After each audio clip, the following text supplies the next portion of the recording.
Welcome to All Things Retreat Podcast. I'm Holly Porter, your host and CEO of Retreat R&R.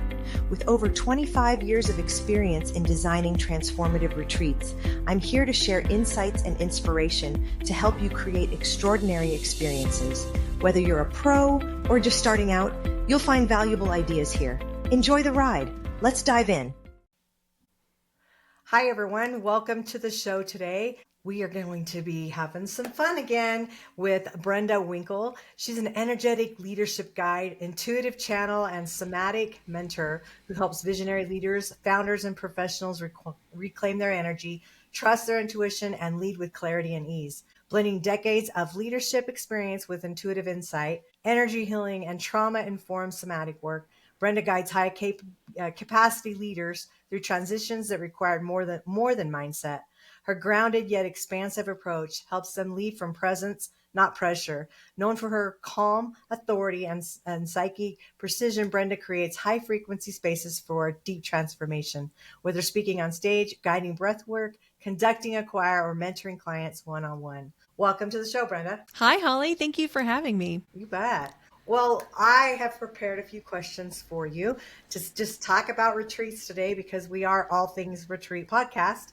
And I know that you have done them in the past. Tell us a little bit more about that. I love hosting retreats because there's something magical that happens when you take yourself out of the day-to-day minutia and you allow yourself to integrate and immerse into whatever kind of retreat, whether it's a retreat for business or a retreat for wellness, or maybe just a retreat to travel and experience the world. There's something so special about it. And I love the chance for one-on-one or in-person connection. And so that's kind of the thing that made me so excited about hosting retreats is that connection. Right. Well, okay. So tell us a little bit about your clients. Like, who are they? My clients are leaders, intuitives, creatives, entrepreneurs, educators. They most typically are highly emotionally intelligent. They may identify as an empath, somebody who feels everything from everyone all the time. And for many of us, we didn't know that not everybody could do that. And so a lot of the things that we work through in various retreats are around creating that energetic sovereignty so that we can maintain the deep compassion and empathy that makes this type of leader really special without burnout. Yeah. I always find it really interesting when you say they don't know they have those gifts. I find it interesting that how many years it takes some of us to figure that out on our own. Oh, yeah, exactly. Well, I think, we all view the world from our own unique lens. Yeah. And so it's very easy for us to think, oh, well, everyone does it because I do it, or everyone feels this way because I feel this way. And so a lot of times it can be jarring for us when we realize not everyone shares this gift. It might feel like, why aren't they reciprocating? Why don't they ever anticipate my needs? When is it going to be my turn? Yeah. Or it might feel like, I can't believe you don't know I'm anxious about getting ready to step on stage right now. Why do you want to have this conversation? And so a lot of times it's something really jarring for us that makes us realize, oh, it's because they don't know what I'm feeling. They can't feel my feelings. Yeah, well, and empaths pick up on everybody's energy. So learning how to protect that for yourself is key. I know years ago, I always could see auras, but I didn't see color. A few times I have, but it's not my norm. And my husband could, and he didn't even know that that wasn't unusual. Number one, to see people's auras, and then he sees a couple colors, and I'm like jealous of that. I was like, wow. But we were married probably 15 years before we discovered both of us had that gift. So yeah, very, very interesting. I love it. Okay, so what was the first thing that you do in planning a retreat that's a non-negotiable for you? My non-negotiable first thing to plan is I set the energy for the retreat, meaning why are we gathering? What is the transformation? What is the feeling that the attendees are going to leave having felt or having worked through or having experienced? And when I set that as step one, non-negotiable, then everything else falls into place. If I try and design it the other way, like, let me get the venue, let me get the food, let me get the other things, and then I sort of create the transformation as an afterthought, it just does not work. Yeah. Yeah, I feel like you have to have that end result and work backwards from there for sure, because it'll all come together that way. How do retreats connect you to your larger purpose or mission in life? So I feel like my larger mission in life is exactly what I'm doing, which is I am finding a way to guide empaths, intuitives, creatives, leaders to their own empowerment. Because if we look around, the world is dark and scary right now, and we need this type of leadership more than ever. And so my role is to support these empathic, compassionate, highly emotionally intelligent people in creating their missions, because that's how we're going to change the world, one leader at a time. Yeah, 100%. So do you as well attend retreats? Absolutely. I feel like for myself, I would be out of integrity if I asked people to do something I was not willing to do myself. Yeah. You got to invest in yourself, and that's part of it. I so 100%. agree with you. And I think people that don't do that, maybe this is a judgment, and I don't mean it that way. Just there's some kind of out of alignment piece going on. I agree. And I don't think it's judgment. I think it's discernment. Yeah. I would think long and hard about working with anyone who is not doing their own work. Yeah.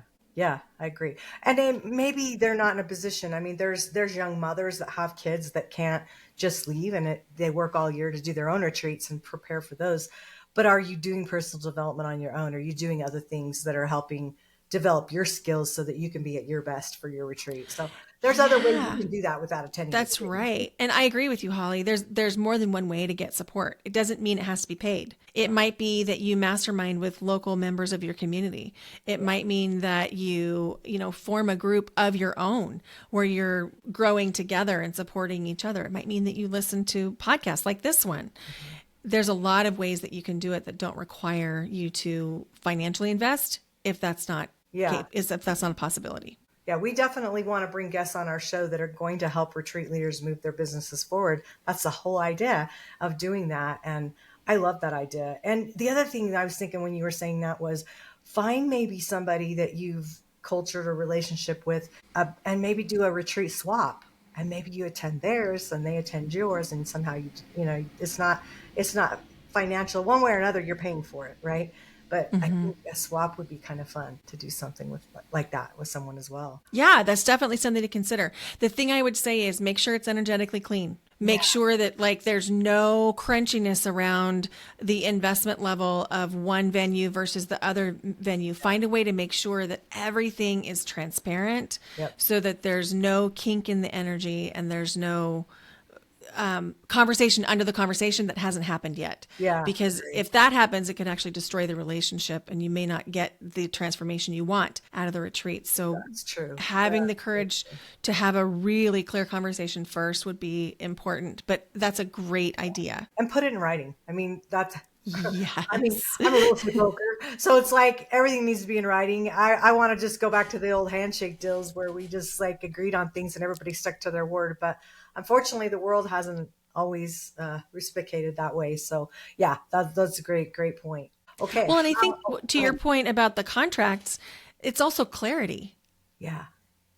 There's something really powerful about just laying it out in a really clear way. And then last tip on that, and then read the contract. Just right, exactly. Know what you're signing, right? Yeah. Okay. All right. Enough on that. How do you see the future of retreat industry evolving in the next 5 to 10 years? Well, I've seen it change a lot just in the last 5 or 6 years. We've gone from retreats being 4 hours, which that was considered a retreat, and it still is. Let's be clear. There are 4-hour retreats, half-day retreats.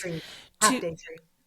Yeah. And I think that those are valuable. And now we're seeing a little bit of a change in a 1 to 2 to 3, even 5-day retreat. Mm-hmm. And one of the big shifts that I'm noticing in my clients right now is that there was a move a few years ago to house everyone at your retreat.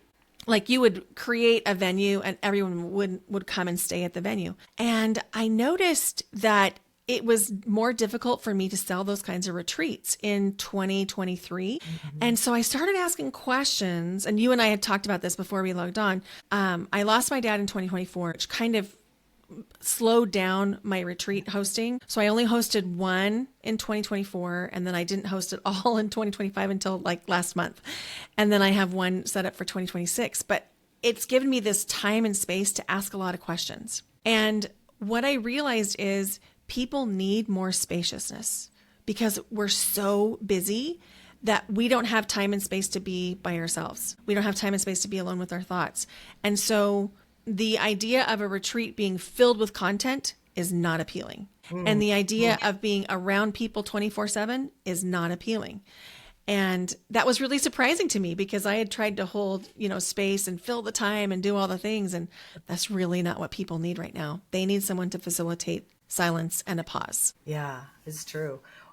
Well, you want a couple statistics? Yeah. I know if you've been listening to this show in the past on other ones, I've said it before, but I'm going to say it again because there's always new people.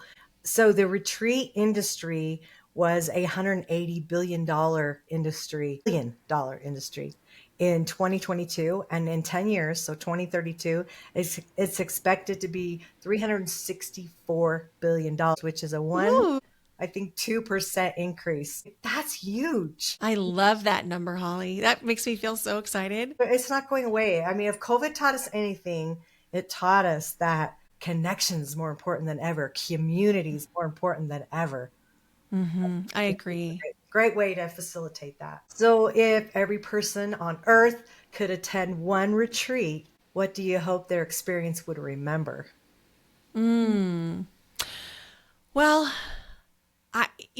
this is maybe not the answer you're looking for, but I hope that the retreat that someone attends is the thing that they know their soul needs, whether it's connection or rest or inspiration or information. I hope that everyone attends the retreat that they need. And so my sincerest desire would be that they listen to that inner nudge of what is it that I need right now? Do I need information? Do I need transformation? Do I need rest? Do I need pause? Do I need excitement? Do I need adventure? And then find that retreat. Right. And because a lot of people go because they have a girlfriend going or a group of girls. That's a girls' trip. To me, that's not as much. It's a retreat in a different way. But if you want transformation, look for those offering that. Because there's yoga retreats, there's spiritual retreats, there's men and women's. I mean, there's just so many different kinds you can go to. When you go international, you're going to look at going more like 5 to 7 days, a little bit more time because of the flights over there. Little more relaxation can be involved in that because of that reason. But there's so many choices of where. I mean, so many retreats are screaming at us if you're looking for them. And when people I see looking, I can't find a retreat, and I'm thinking, what do you mean? It just seems like everybody's doing retreats, but not every retreat leader, they're not all the same. And so really, That's right. really do your research beforehand and dig into that and find out reviews and talk to maybe other people maybe that have been on those. You can see those a lot of just their testimonials a lot of times Yes. Holly, where's your favorite place to look for a retreat? Like when you're shopping for yourself? Oh, I mean, I love going international, and that's not always, reasonable to do. So I live in I live in Southern Utah, and I love Southern California. I love Sedona. I like warm places. I'm not a big fan of the snow. And so I will tell you though, the one I had planned that got run from COVID, that I had to cancel, which actually sparked a Retreat R&R, who is the sponsor of this show, my company. It was Ireland, and I was planning one in Ireland. So it's interesting you ask. I haven't told this story for a long time. Anyway, and COVID came and they canceled everything. But when I really was looking for a place in somewhere specific like Ireland, that's what gave me the idea to start this software company that houses booking, kind of like the Airbnb for retreats. And don't get too excited yet if you're listening because it's in development still.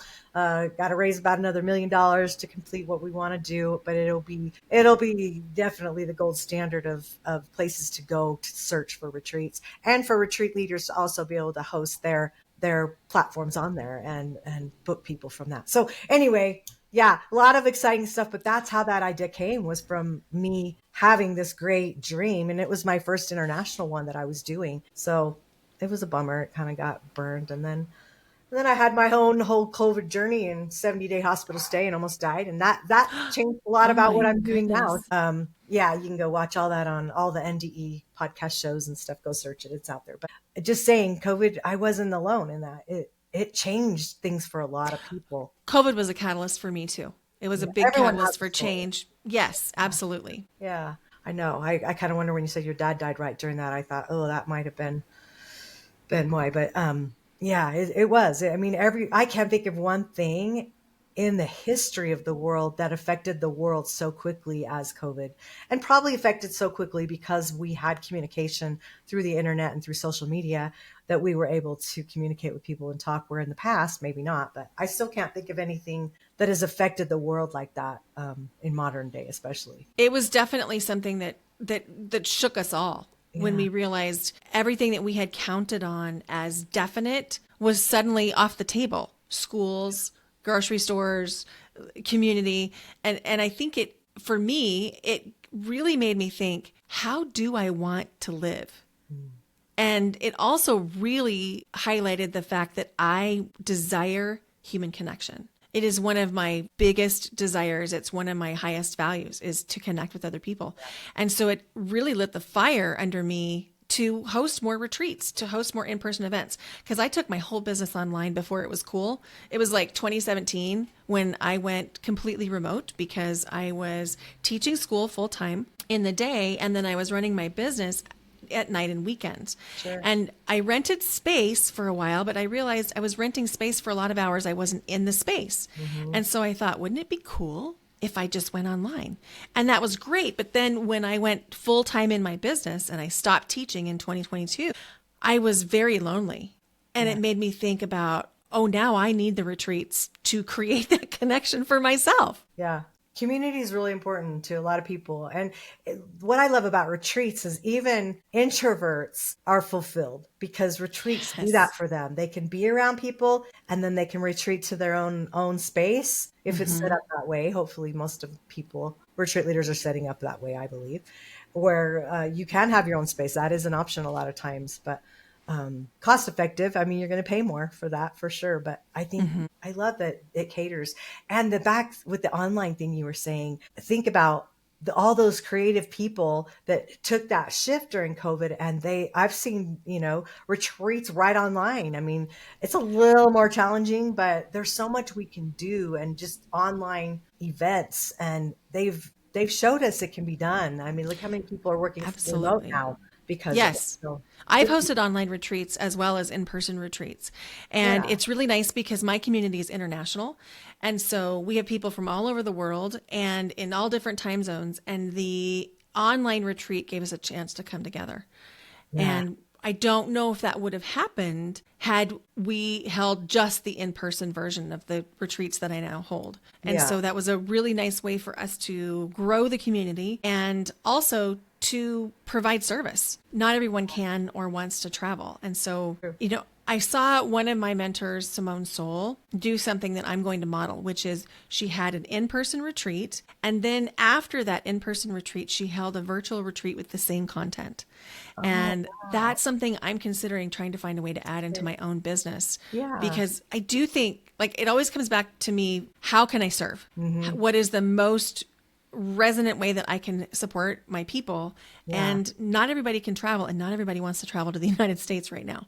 And so the online retreats are going to be really important for Yeah. American retreat leaders for the next little bit. Yeah. Well, and who knows? I mean, COVID may be a test for what we could go through in the future. So I think it's always be prepared and get ready for the next step. And those people that are doing hybrid things, I think, are definitely going to benefit more for sure. I mean, they are a totally different thing, but I don't know. I feel like you can create. I would say if I was going to I have not done an online retreat. If I was going to do that, not saying I never would, I might. I would send a care box, a swag bag box, whatever. Yes. That's Hmm. just part of it. Put that in your Hmm. class and don't make it stupid. Make it really, really cool so that it's things that they can unveil and unbox together. I mean, wouldn't that be a Yes. fun video if Yes. everybody And things that, you're not allowed to open your box until day one, you know what I mean? And then they have that excitement of getting a gift. and then it's stuff that you can use. Maybe there's some pom-poms that they can cheer on while they're, doing things. Right. Or the journal, like maybe you have a branded journal or a coffee mug or a pen or something relevant, but something carefully curated. Right. Yeah, definitely. I just think some kind of a box, which would be a little more challenging, I guess, if you brought people international. But I don't know. They're just some ideas. That's Well, all. you might have to source it from a different place. You might have to source it, from Amazon in their country, and maybe it doesn't come in the neat little box. Or maybe somebody out there that's really creative, this is a business opportunity for you. Maybe you can create an international gift box company. Why not? I think it's going to be the shipping's the issue. So I guess people coming international, maybe they would just have to pay the extra shipping. That could get super expensive. I don't know. We'll have to think about Another iteration of my business, I was considering adding crystals and Palo Santo and sage and different things to my business. And so I got a wholesale license through a crystal company and I began to ship them to clients. And it was great right up until I had some international clients. And then I realized that my shipping was, almost as much as the cost of the items. And so you're right that there would have to be some thought given to how that could be created. Etsy has been a really huge support for me in supporting my international clients. So if I send a journal to one of my American clients, I can get a custom designed Etsy journal for my international clients. Like, for example, I had a monogrammed leather journal sent to a client in London, and it was provided by an English designer, and that cut down on the shipping too. So there's other ways you can think about it creatively. Yeah, it's definitely think outside the box and think of ways you can serve your people best. And I think as a retreat leader, you're going to have that intuition to know what is going to serve them best. But listening to other people and getting ideas is always great for me. I love powwowing with other retreat leaders. Me too. What are you doing that's working and not working? If there was one message you could leave with our listeners, what would it be? This would be for the retreat leaders who are struggling to create the retreat. I would ask your people what they want. And sometimes we can have this idea of what a perfect retreat would be. But if it's not what our people want or need, it's going to fall flat. So talk to people, find out what they want, find out what they need. And you might be surprised at how easy it is for your retreat to come together when you're asking your people what they want. Yeah, that's great advice. Okay, y'all heard it here. So Brenda, thank you. Thanks for sharing your heart with us today. And I hope everyone got some great tips. I know I got a little more motivated to create some more stuff. So it's all about thank you for having me. Thank you. Appreciate you being here. All right, everyone. Till next time. We'll see you then. Bye for now. Thanks for joining us on this episode of All Things Retreat. We hope you're leaving with new ideas, fresh inspiration, and the motivation to take your retreats to the next level. Don't forget to subscribe and leave us a review. It helps us grow and reach more retreat leaders like you. And if you have any questions, topics you'd like us to cover, or just want to say hello, send us an email at info@weretreatrnr.com. Follow us on social media to stay connected and catch all the latest updates. Until next time, remember, great retreats start with great intentions. Let's make them extraordinary, one step at a time. Thinking about hosting a retreat? Before you dive in, let's make sure you're really ready. Grab your free Are You Retreat Ready checklist and find out if you've got everything in place from your purpose and pricing to your audience and agenda. Don't guess. Get clear. This quick checklist will show you exactly where you stand and what you need to make your retreat a success. Click the link below in the show notes to grab your gift and take the first step toward hosting with confidence.